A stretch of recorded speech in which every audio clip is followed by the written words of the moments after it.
फ़ारूक, आप क्या समझते हैं कि जब हम कहते हैं ना कि कोई भी अगर आप नेगेटिविटी से गुज़र रहे हैं, किसी स्ट्रगल या चैलेंज से गुज़र रहे हैं, चीज़ों को वक्त दो, वक्त के साथ चीज़ें बेहतर हो जाती हैं। क्या आप इस बात पे यकीन रखते हैं? जी बिल्कुल सिद्रा। एक तो पहले तो आपको बहुत शुक्रिया, आपने ये टॉपिक का। मैं यही समझता हूँ कि इस दुनिया में सब परेशान हैं। हर किसी को कोई ना कोई परेशानी देखनी पड़ती है। कोई जाति देख रहा है, कोई रोजगार की देख।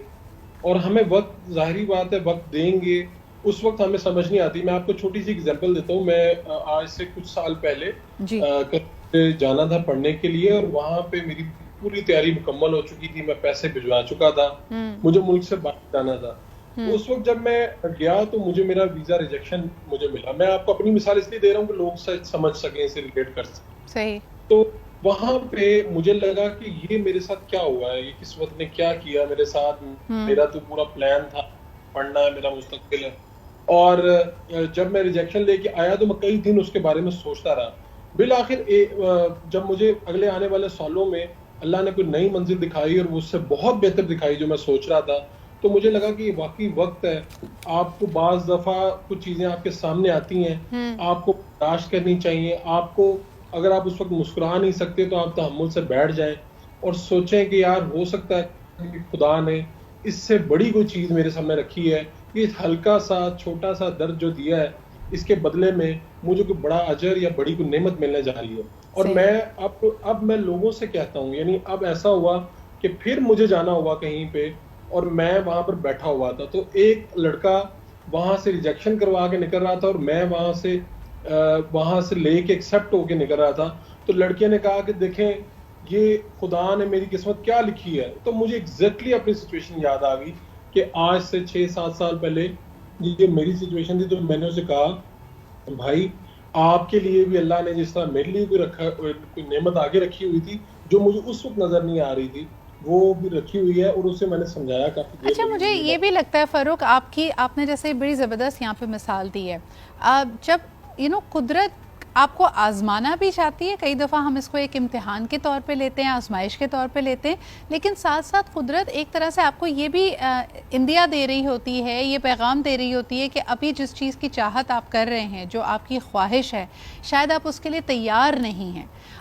कई दफ़ा हम इस इंडिकेशन को समझ नहीं पाते हैं। आप देखें, खिलाड़ी होते हैं, वो किसी भी फ़तेह के लिए, किसी भी कामयाबी के लिए साला साल मेहनत करते हैं, लेकिन जब वो मैदान में उतरते हैं और कामयाबी हासिल करते हैं, वो शायद हो सकता है चंद मिनट का गेम हो, आपको 70-50 मिनट मिले अपनी काबिलियत का इजहार करने के लिए, कुछ के पास और कम। आज हम सुबह अरशद नदीम साहब से बात कर रहे थे, एक जैवलिन थ्रो की बात है, उन्होंने 87.82 मीटर्स की थ्रो की, लेकिन उसके लिए यकीनन सालों की, महीनों की पीछे मेहनत, रियाजत शामिल होती है। आप समझते हैं कि हम इस बात को इग्नोर कर देते हैं, हम समझते हैं कि बस पता नहीं क्यों किस्मत, खुदा, ये दुनिया मुझे आजमाना चाहती है। आप अपनी तैयारी पे भी तो एक तरह से फोकस इस पे आता है ना। तेरा ये आपका पॉइंट बहुत अच्छा है। मैं आपसे एक गुजारिश करता हूँ। ये अभी आपने अरशद की बात की, तो लोगों को इसलिए समझाना आसान है, मैंने अपनी मिसाल दी। जी। ये अरशद मेरे से आज से 5-6 साल पहले मुझसे मुलाकात हुई थी इनके साथ। जी। और मैंने इनके बारे में कॉलम भी लिखा, उस वक्त के मिनिस्टर्स के पास भी गया कि यार इस लड़के में दम है, आपको मदद करें। लेकिन यकीन जाने, बाज दफा आपको सिर्फ ये रोना नहीं रोना होता कि आपके इर्द गिर्द क्या चल रहा है।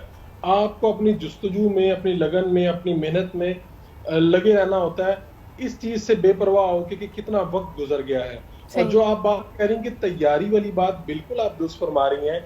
हमें उस वक्त लग रहा होता है कि जो मैं हूं, मैं बेस्ट ऑफ द बेस्ट हूं, और मेरे साथ ये कैसे हो सकता है। लेकिन आप देखें कि इम्तिहानी सेंटर के अंदर जब 1000 बच्चा बैठा होता है, तो आपसे हो सकता है कि 89% या 95% लोग आपसे बेहतर तैयारी करके बैठे हों, वो इस इम्तिहान को रिपीट कर रहे हो, वो आपसे बेहतर जानते हो, लेकिन आप सिर्फ अपने रिजल्ट को लेके फिक्रमंद होते हैं। आप कहते हैं मेरा रिजल्ट बुरा आ गया, और मेरे साथ ऐसा हो बिल्कुल गया सही कि कह रहे जब फ़ारूक। अक्सर होता ये है कि जब आपके साथ कुछ बुरा होता है ना, तब तो आप ये सवाल करते हैं कि मैं ही क्यों, मेरे साथ ही ये क्यों हुआ।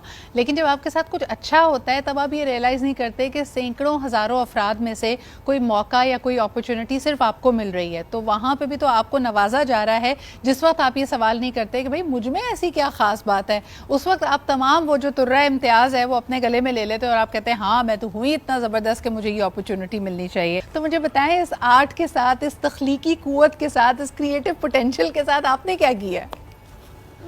देखिए, मैं तो अली साहब तो दरवेश किस्म के आदमी हैं और ये तो दुख को भी खुशी बना लेते हैं। मैं भी आप यूं समझ लीजिए कि आहिस्ता आहिस्ता वक्त गुजरने के साथ साथ ये कोशिश कर रहा हूँ कि जो वक्ती गम है, जो उस वक्त आपको कोई धचका लगा है, झटका लगा है, उसको ये सोच समझ के कि क्योंकि मेरे साथ तो अब ये हुआ है, मिसाल है। मैं एक बात सोच रहा था, हमारे ये अली अब्बास साहब के भी दोस्त हैं, हमारे भी दोस्त हैं, मखदूम तारिक साहब हैं जी। और वो वज़ीर आज़म के मामले खसूसी भी रहे हैं। तो उनके जवान साला बच्चे जो थे वो उनके साथ ही ट्रैवल कर रहे थे और एक्सीडेंट हो गया और वो एक गम ऐसा मिला कि जब भी हम उन्हें मिलते थे, क्योंकि जवान बच्चे थे, तो वो 2 बच्चे उनके वो शहीद हो गए उसमें। तो अब जब हम मिलते थे, उनकी आंखों में आंसू आ जाते थे, चीज़ें आ जाती, तो हम ये आपस में बात करते थे कि मखदूम साहब का जो गम है ये कब खत्म होगा, ये कब इसको सहारा मिलेगा, ये क्या होगा।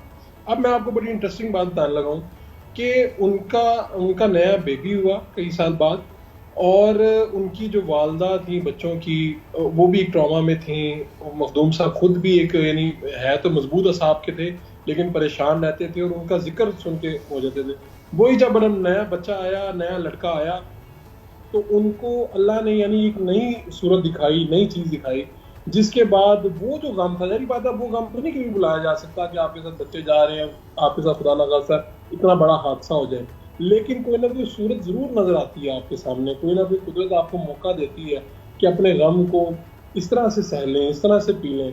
तो ये नहीं है कि हमें कोई अल्लाह से कोई इस तरह से दुआ करनी चाहिए कि भाई गम आ जाए ताकि हम बड़े आदमी बन जाएं। गम तो आपको वक्त के साथ साथ मिलते हैं और बिल्कुल मिलते सही। ही और आपने जो मिसाल दी ना फ़ारूक, इसकी तो कोई सानी नहीं है।